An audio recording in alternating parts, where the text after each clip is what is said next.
Bonjour, Fabienne Lévy avec vous dans votre émission en toute franchise. J'ai l'immense plaisir de recevoir Sandrine Schex. Bonjour. Bonjour. Alors bien sûr, vous ne savez pas encore qui est Sandrine Schex. Eh bien, elle est conseillère régionale déléguée aux personnes handicapées.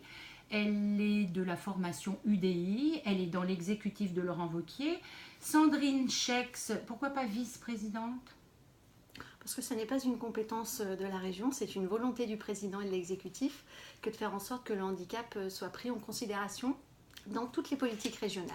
D'accord, alors on en parlera de cette transversalité, mais vous savez, cette émission en toute franchise, c'est aussi pour dévoiler un peu ce qu'il y a derrière les personnalités. En l'occurrence, Sandrine Schex, et vous m'arrêtez si je me trompe, vous êtes de Grenoble, vous avez été présidente, et vous l'êtes peut-être encore, d'une association d'aide à domicile, vous avez fait ça pendant 10 ans. Pourquoi donc cette passion pour ce sujet compliqué du handicap? C'est pas facile. On ne s'intéresse jamais au handicap par hasard et on est souvent concerné autour de soi par le handicap et c'est mon cas. C'est vrai que c'est une thématique compliquée mais c'est une thématique qui me tient à cœur. Je crois que dans la politique, ce qui est important, c'est de garder l'humain à cœur et dans le handicap, on est vraiment dans cette philosophie-là. Alors, tout à l'heure, je vous disais, vous n'êtes pas vice-présidente, vous m'avez dit parce que finalement, ça n'est pas une compétence régionale, mais c'est une ambition partagée avec votre président, Laurent Wauquiez, qui veut absolument faire savoir que cette cause, donc, est une cause très importante pour la région. C'est politiquement correct pour Laurent Wauquiez de s'intéresser particulièrement au handicap? Je crois, comme je viens de le dire, qu'on s'intéresse rarement au handicap par hasard, et je crois que c'est son cas aussi. Et c'est un ça veut dire qu'il est, comme vous, touché quelque part dans sa famille Je ne connais pas sa vie privée, mais je sais qu'en général, quand on regarde autour des femmes et des hommes qui s'intéressent au handicap, il y a souvent un lien qui puisse être familial ou amical, ou tout simplement quand on s'intéresse aux gens. On voit bien que le handicap touche énormément de personnes et je crois que ça fait partie aussi des engagements politiques de s'intéresser aux plus faibles. Alors Laurent Wauquiez, dans un discours il y a quelque temps, a dit qu'il ne voulait absolument pas laisser de côté ces personnes âgées et ceux qui sont différents. Est-ce que ça veut dire que dans votre délégation aux personnes handicapées, vous avez les personnes âgées, même si le mot solidarité n'existe pas? Pas spécialement, mais... Dans cette phraseologie. Oui, tout à fait, mais on travaille en bonne intelligence et en complémentarité avec la vice-présidente et maintenant le vice-président en charge de la santé. Donc maintenant, c'est Dominique Desprats. J'avais beaucoup travaillé avec Martine Guibert sur ce sujet-là. Et il y a effectivement dans la prise en charge du handicap et des personnes âgées, certains points communs. Mais il y a quand même un aspect extrêmement important avec les personnes en situation de handicap, c'est qu'ils peuvent toucher des enfants, des jeunes adultes et avec toute la dimension du parcours de vie, du parcours professionnel, qui est moins le cas pour des personnes âgées. Sandrine Schex, vous parlez de vos collègues vice-présidents. Ça veut dire que vous travaillez beaucoup sur les thématiques des autres en transversalité. On vous voit d'ailleurs, je me suis amusée à regarder un peu sur internet bien sûr vos actions et on vous voit souvent aux côtés des vice-présidents à l'économie, bon vous avez dit à la santé, mais aussi à la formation professionnelle. Pourquoi ? Parce que la question du handicap, en fait, elle nécessite pour une prise en charge efficace et concrète, ce qui est notre volonté, de travailler en transversalité. Donc le rôle mon rôle tel que l'a voulu également le président et tel que le nécessite cette thématique, c'est de travailler avec tout le monde, de faire en sorte que chaque vice-président se pose la question de savoir si sa politique est accessible aux personnes en situation de handicap, si elle ne l'est pas, comment on peut la rendre accessible. Et puis, qu'est-ce qu'on peut faire de particulier pour permettre à ces personnes qui sont quand même en difficulté d'accessibilité, soit physique, soit autre, d'accéder et de bénéficier aussi de nos politiques. Alors, la région Auvergne-Rhône-Alpes, c'est combien de millions d'habitants ? Bon, c'est quasiment un peu plus de 8 millions d'habitants, à peu près 8 millions je crois. Et donc on considère qu'il y a 10% de personnes en situation de handicap de manière proportionnelle, même si j'aime pas bien ces chiffres-là.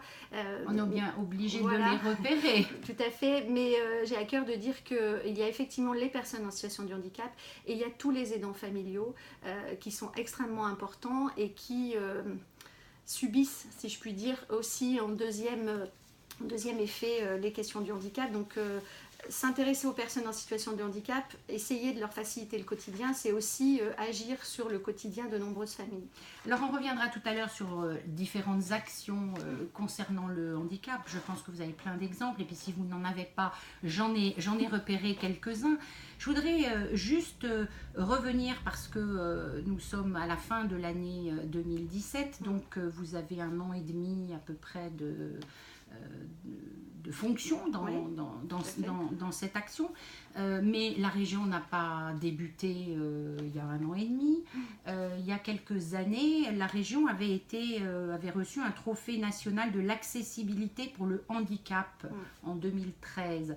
Ça veut dire que vous avez repris quelques actions ou pas de ce qui se passait avant, parce que vous m'avez dit c'est une compétence qu'on s'approprie, donc à l'époque dans l'ancienne région dirigée par Jean-Jacques Kéran, il y a eu une appropriation du handicap aussi peut-être moins forte, je ne sais pas, vous me le direz, avec un plan sur le handicap.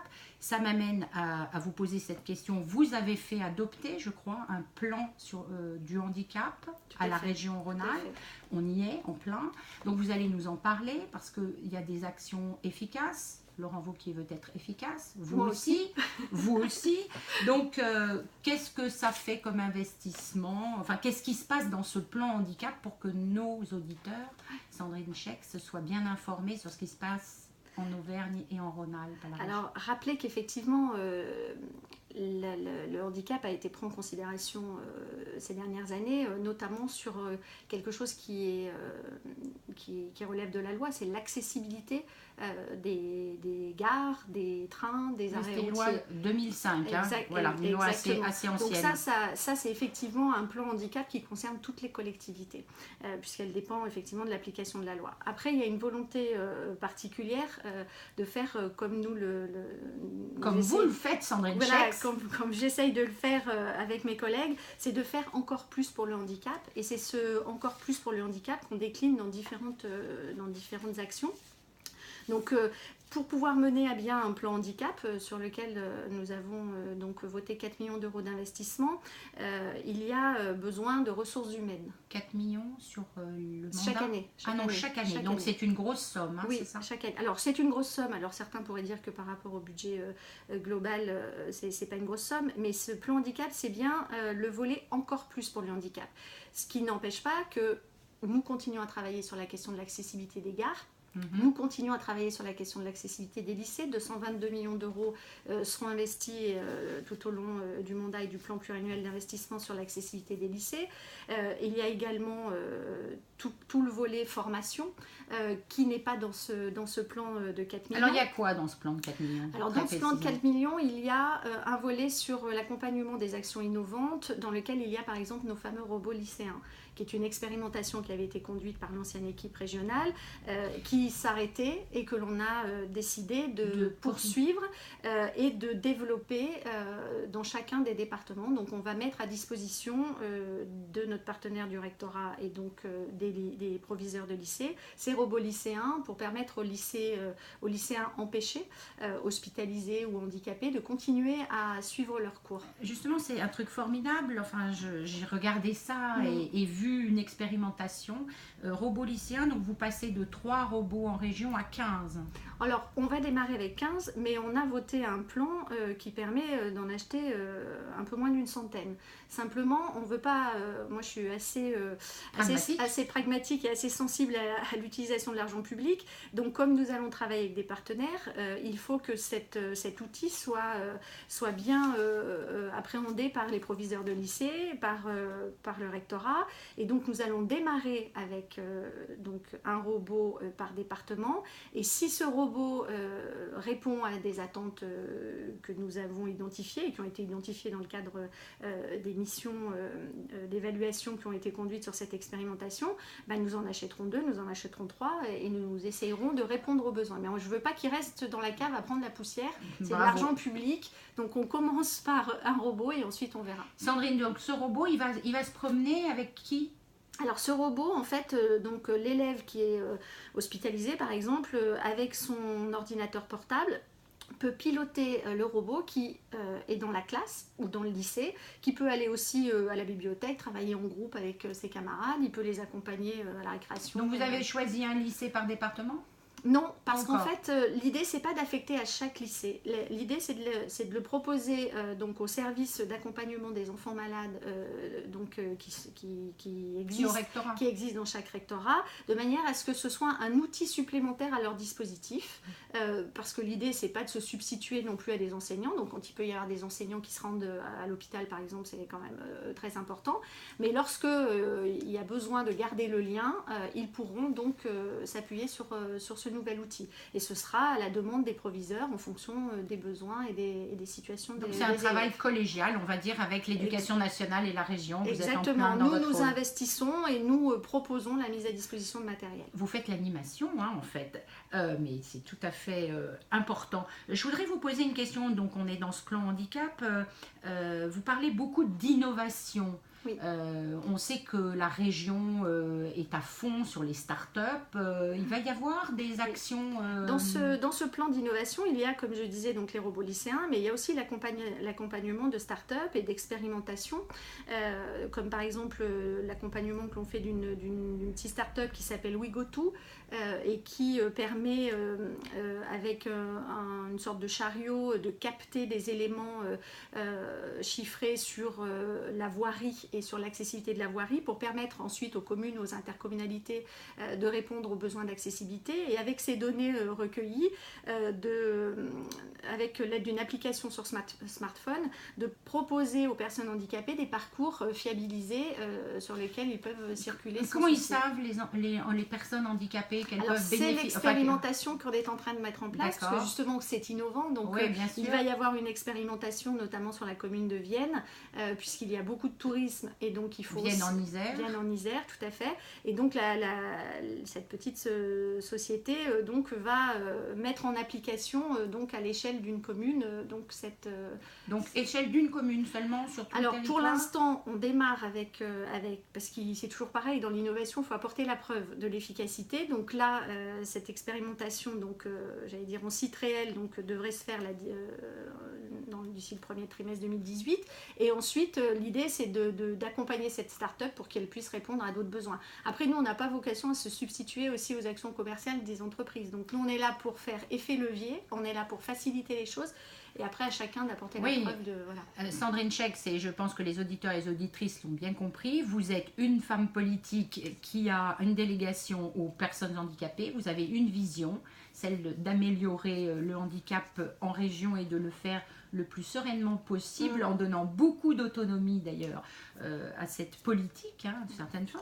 Donc je crois qu'il fallait le souligner. Alors j'ai vu également que vous aviez forcément un petit H+, handicap plus, pourquoi ? Pour la formation ?